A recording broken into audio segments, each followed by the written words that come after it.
besties, welcome back, or welcome if you're new. My name is Cayenne and this is Cayenne is Booked. We are wrapping up the month of November, and as true to every single month I do this, I didn't count the number of books that I read before I sat down and I hit record. So we're gonna do that really quickly.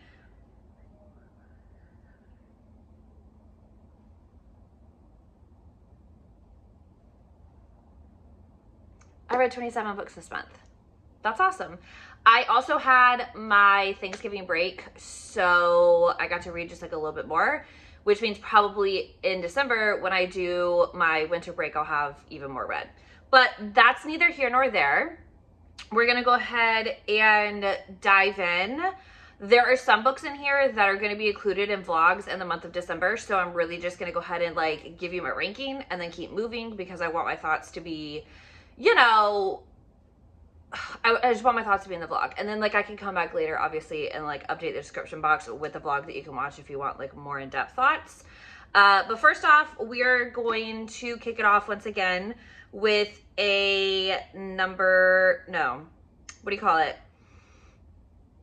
with my next reread in the In Death series, and that's going to be Born in Death by J.D. Robb. And this is a story of so Mavis, who is Eve's like best friend or whatever, has a friend that goes missing. In like the very last couple weeks of her pregnancy, everybody's really worried about her. There has been this like uptick in like pregnant women being kidnapped and then their babies being sold into adoption essentially. So not only is Eve like helping out with the missing person case, but there's also a situation of two accountants who were set to get married, who were very much in love, like both end up dead within a couple of days of each other. And essentially like going back into the case, you know, it seems to be like foul play where somebody like found out that they found out something that they shouldn't have and then like took them out in an effort to keep their secrets. Another really like amazing installment. I am having the time of my life going back to the series, just like I say every month. I gave Born in Death 5 stars, and I will stand by the 5 stars because I think from a personal perspective, this is such a big thing for Eve. And I'm not going to say, there's a scene at the very end of the book between her and Mavis, and that's the reason why I gave this book 5 stars, because, you know, Eve gets a lot of slack because she's very like myopic about her job and very focused of her job. And I just think that sometimes like we forget like how much she truly does care about her friends and how much like she's willing to I don't say like go to the mat for them, but like how much she's willing to care for them, how much she's willing to put out there for her friendships. And I think this is just a really nice reminder as to like why people love Eve so much. So 5 stars for Born in Death. Next up, I read the Mindfuck series by S.T. Abbey. This is a combination of 5 novellas, and it follows a FBI agent who is on the hunt for a serial killer, and little does he know the serial killer is closer than he thinks. This is going to be featured in a vlog. I can tell you that I gave the novellas, the omnibus, all of them, whatever. I gave it 5 stars. I really enjoy the series, and my thoughts will be coming to the channel very soon. After that, I read Innocent in Death, which is going to be the next book in the J.D. Robb series. This one is like a wild one. I gave this one 4 stars, and I might be rethinking that, but I'm going to keep it at 4 stars just because there's a lot of heavy hitters that come after this one. But I really found overall the story of why the history teacher was killed and by whom they were killed by to be utterly fascinating, especially since it ties into a murder from like years ago, and like really kind of understanding who the killer is at their core. I will always give it to Eve that she's always willing to look at every single angle, no matter how unpopular some of those angles are. So that's all I'm gonna say about that. 4 stars. This all starts off when Eve gets called to this like very prestigious private school for the death of Craig Foster, who's a history teacher. So after that, I read The Wolf King. So this follows Aurora and Callum, and it's the first book in a fantasy romance series. And this is, so she is the princess of the rival kingdom. Callum is an alpha werewolf, and her kingdom and his kingdom have been at war, have been at odds for a very, very long period of time.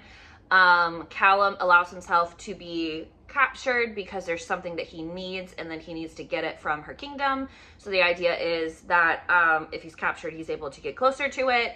Some shit happens. Can I say that on YouTube? Some stuff happens. And they have to make a run for it. And Callum's like, well, I can't find what I was looking for, but I'll just take the princess instead. So she ends up being kidnapped, taken to a rival kingdom. Not that she's really particularly like cares too much about it, because she's set to marry a pretty awful human being on behalf of her kingdom. So yeah, she kind of doesn't want to go to a kingdom that hates her, but also at the same time, like, she was going to marry a really horrible man. So doesn't matter. It's kind of how she feels about it. I really enjoyed this. I gave it 5 stars. I read it in one sitting. There's like a cliffhanger at the end, but I wouldn't say it's the worst cliffhanger I've ever been left on in my entire life. And I would say that it is very interesting. I'm excited for the second book. I would like to know, I'm really scared there's going to be a love triangle in here somewhere, and I don't want to give off who I think is going to be the third in the love triangle, but I just have a really bad vibe about it, because love triangles are not my favorite, in case you're wondering. So yeah, just a little nervy about that, but did really enjoy the initial book. Am interested to continue reading. Even if there's a love triangle, obviously I feel like it would end up as an MF at the end. And even if it doesn't, like, I still wouldn't be mad as long as like it can be justified. Okay. Next up, I read Creation and Death. We're getting to see my entire JD Robb book collection. This is so fun. So there's a serial killer 9 years before that nobody was able to capture, and they refer to him as the groom because he dresses his victims, completely cleans his victims, dresses them in all white, puts a band on their left ring finger, and leaves them out. And they're very much a type. It's young, brunette. And basically what he does, what the perception is essentially he is trying to see how long somebody can withstand torture. So the big issue and the big problem here is like he's made it very personal with Eve and Rourke, because he has started taking people from Rourke's company, and ultimately the ultimate prize for him is going to be Eve. And this one is a 5-star. Then it's a 5-star. Now I'm so incredibly just like impressed with JD Robb's ability, aka Nora Roberts' ability to continue to write extremely interesting stories, extremely interesting concepts when it comes to like the investigation perspective. Like, I'm so bought into this series, even the second time around. And I think it's made that much more interesting because I am reading the novellas for the first time. But like, just the concept that, and what do you call it? Eve has brunette hair, but like not long brunette hair, not, you know what I mean? So it's like he wants to get back at Rourke, and he knows the only way to get back at Rourke is to go for Eve, because that's like one weakness I think that we can all agree upon that Rourke has. But also too, like, Eve's bananas, and she's like, oh, you're coming for me? Bet, I'll meet you halfway. So really enjoyed this one. Then I listened to the novella, what is it called? Eternity and Death, and I gave it 4 stars. It was actually a pretty interesting concept of this killer who pretends to be a vampire and lures like really like young socialites with too much money, maybe not as much sense as you want them to have, and lures them into the idea that they can be that they can live an eternal life, and then murders them in the process of giving them that eternal life. And like, to the point that like they shut down security, they take the drugs willingly because it's mixed with the blood that they have to take for the ritual. And I just found it all like super interesting because like Peabody and McNabb and everyone was kind of like, ooh, vampires. And he's like, you know, they don't exist, right? But the person that she ends up going toe to toe with like skeeves her out simply because like he's a skeevy guy, not because he's pretending to be a vampire. So I just really liked the concept. I always love when Eve's the one who's like super level-headed and everyone's like falling for the lore that is happening in New York, and Eve's like, y'all are dumb. So 4 stars, found it super entertaining. Next up, we have The Bridge Kingdom by Daniel L. Jensen. These are the indie editions. This is actually from my public library, and then I have the next book in the series, also indie edition, but I had to get that off of Pango because my library didn't have the second book. Be so for real. Anyway, so this follows Lara and Aaron, and essentially Aaron lives in the Bridge Kingdom, and they are responsible for the bridge, and it's the only reason why his kingdom is sustainable at this point in time. And it's not the name of his kingdom, but like they refer to it as the Bridge Kingdom. I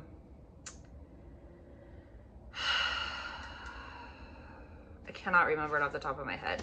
There's just too much to remember. Okay, stand by. Okay, so it really says the Bridge Kingdom represents both legendary evil and legendary promise. So she lives in the kingdom that is essentially always been at war with his kingdom. And she's been raised with 12 of her other sisters to essentially go in and marry the prince of the Bridge Kingdom, send back secrets in hopes that they can take over the bridge, because they have been told that this kingdom is the center of all evil, the reason why their people are starving, and essentially just like fed propaganda. And then she gets there and she's not supposed to fall for him. But we all kind of know like what happens because hello, she's then considered the traitor queen.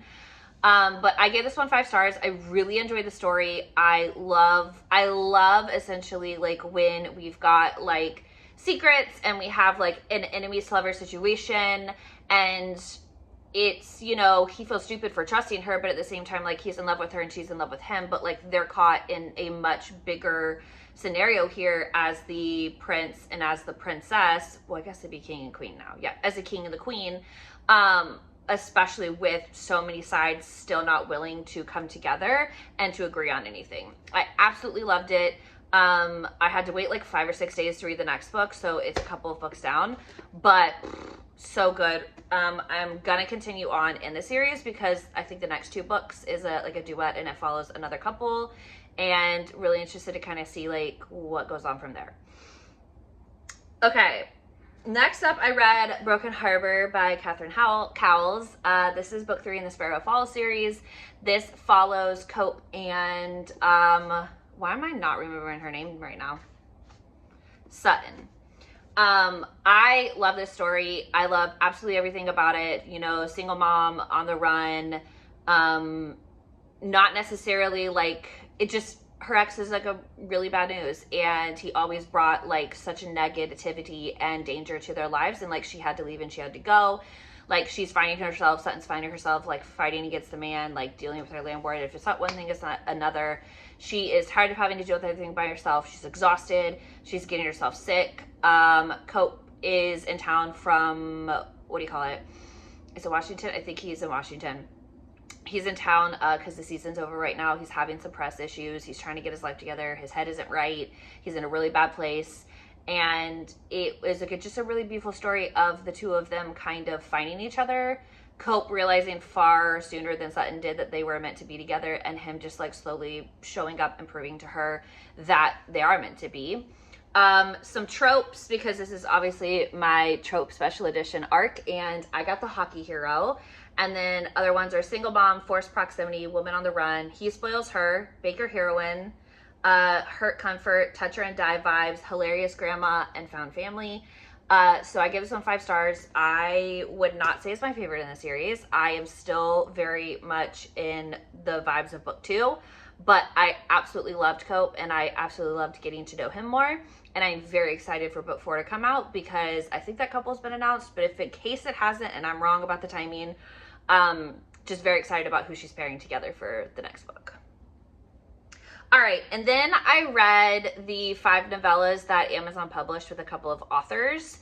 So, and I can't remember the name of the series, but I'm just going to kind of run through really quickly. So you have Cruel Winter with You, 4 stars, former childhood best friends. I really liked the Snowden vibes. I really kind of just liked the reconnection and like her trying to understand why he didn't want to be with her long term, but it's really just he never wanted her to have to give up her dreams. And he felt like that she was going to have to if she stayed with him. So as horrible as it was, like he let her go for that reason. But now he's just really tired of not having her. So this is like their story of getting together.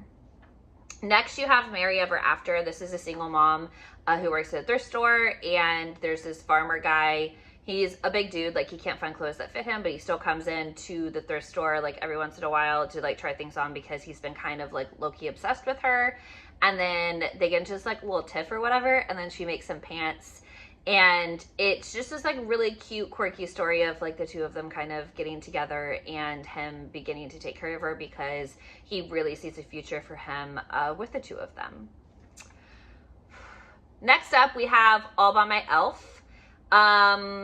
What do you call it? It's 4 stars. Almost like a 3.5, 4 for me. Like this one was probably like my least favorite of the 5. So you have 2 down on their luck adjunct professors. They take this like summer gig. Originally, the female main character thinks that the guy likes her best friend, but really it's the two of them. And then they finally get together.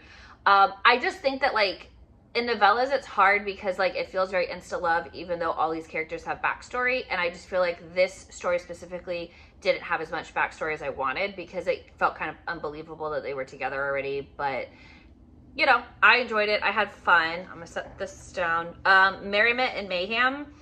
I gave this one 4 stars. Obviously because hot fireman and then the granddaughter of the, so they first meet up because does she light the house on fire? Something happens and the firemen have to show up.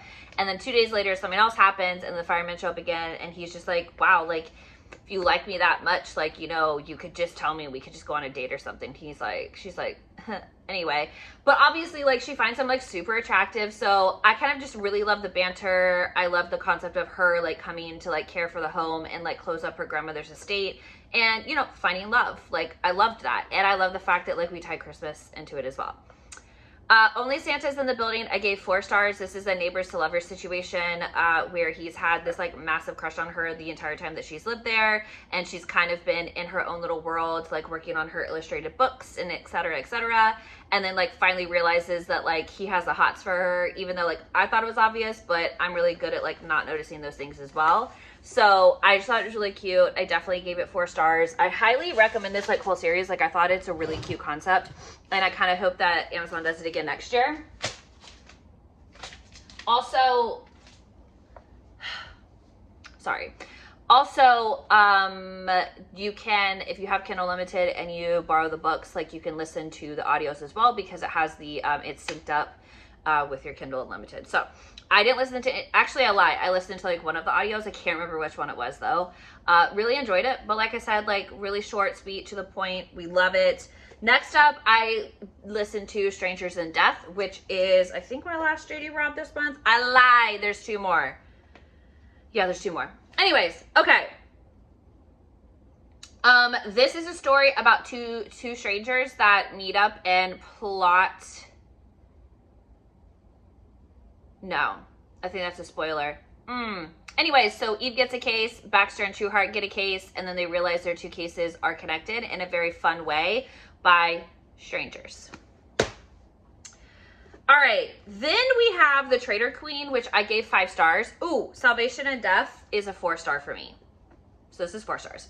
Traitor Queen is 5 stars. I don't want to say too much about it. I just want to say that like from a duet perspective, I really felt like Danielle L. Jensen did our 2 main characters justice. And the grovel and the comeback for our Traitor Queen I felt was absolutely perfect, but I also loved the way that it ended up. And there were just like some really great moments in this book, and I felt like it was a really good follow-up to The Bridge Kingdom. And I hated the moments that they were apart, but I loved the fact that like we saw that growth from both of them, and then when they were together, like they were actually ready to be together. So definitely a bomb sequel. Then we have Salvation and Death.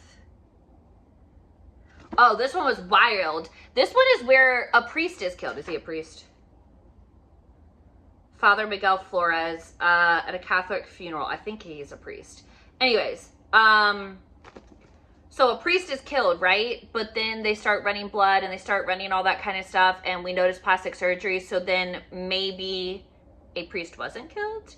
And it's this whole crazy story about con artists and the neighborhood, and it was so wild. And like what was crazy too is I've read this book before and I still didn't remember how it all fell. I don't want to say it fell apart, but how it all went down in the end.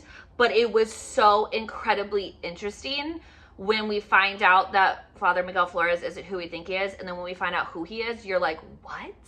So I really, really liked it. Like, it's not mistaken, it's hidden identity. It's hiding in plain sight. It is a scorned girlfriend. I really like that one. Was a wild one too. So highly recommend this one. Next up, I read Ritual and Death, and I gave this one 5 stars. It's a novella.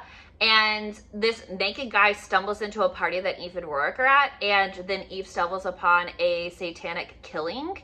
And it was the dude's date, but like, come to find out, both him and his date were drugged and then pulled in by these like Satan worshiping people and then murdered, right? So it was very interesting. I always love when Eve has to come up against like satanic killings or like ritual killings, because it's not something that she believes in. So it's really like forcing her to look at something in the eyes and forcing her to acknowledge something, even though she's like, don't really want to do this because like it's dumb and it doesn't exist, right? And I'm with Eve on that one. So I gave this one 5 stars because I found it super interesting. Yeah. Next up, I read How My Neighbor Stole Christmas by Megan Quinn, and I actually met her last night. So, and my copy is personalized, and signed. So this follows Story and Cole, and they were childhood friends, and then something happens between the two of them and they end up as enemies. And in the town of Kringleton, where it is Christmas 365, there is a really fun, what do you call it? Kringle competition. There it is. Kringle competition about where you like enter in, and it's who's the most Kringle of all, so who has the most like Christmas spirit. And you essentially go through like different trials to determine like setting up lights, like making your own hand, making your candy canes, wrapping, sewing, all that kind of stuff, right?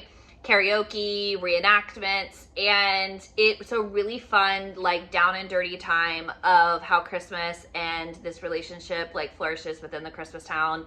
You have Aunt Cindy, she's a dirty bird, and you know, she hurt her hip, so like she's not able to participate in the Kringle competition. So Story, her niece, participates on behalf of her. Cole can't stand Story because of something that happened when they were like 18, and so he's like, she's not gonna win, like I'm gonna win. And then slowly it just becomes like their story of like coming back together.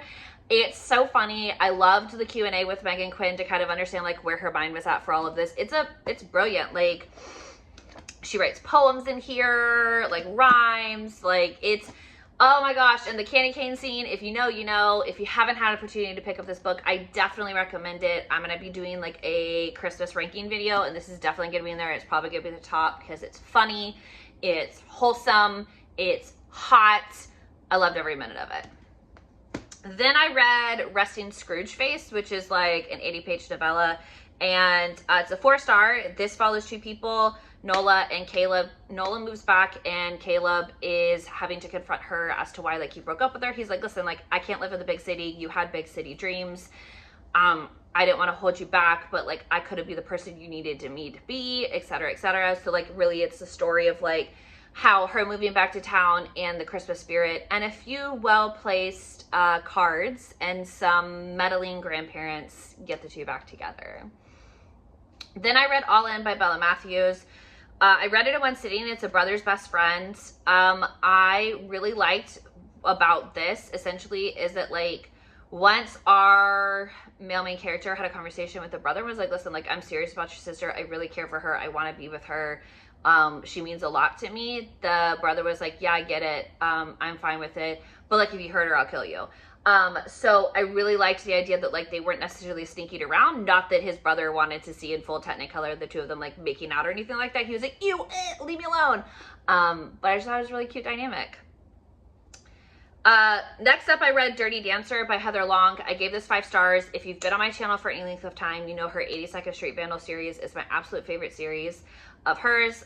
Dirty Dancer is the final book in the series, essentially, and it's a love letter to our fellow Vandals. It's a peek at how they're doing a couple years after everything goes down in 82nd Street Vandals, and it essentially is their happily ever after, like that moment that we were looking for them and what they fought so hard for within the entire book series. And I loved it. I loved every second of it. I loved being back with them, and I love that they're happy again. So many books. Here's our last one, Axes and O's by Kayla Gross. Jess and I read this for book club. A little spoiler, gave it 5 stars. Linked in the description box is always going to be the Instagram for our book club. So if you're interested in our thoughts, we post the lives after we're done. And this one was no exception. We had the live up and ready to go. So if you're interested in our thoughts and why we gave it 5 stars, you can definitely go there. All right, friends, what's gonna be crazy is I'll be doing our wrap up for December here before we even know it.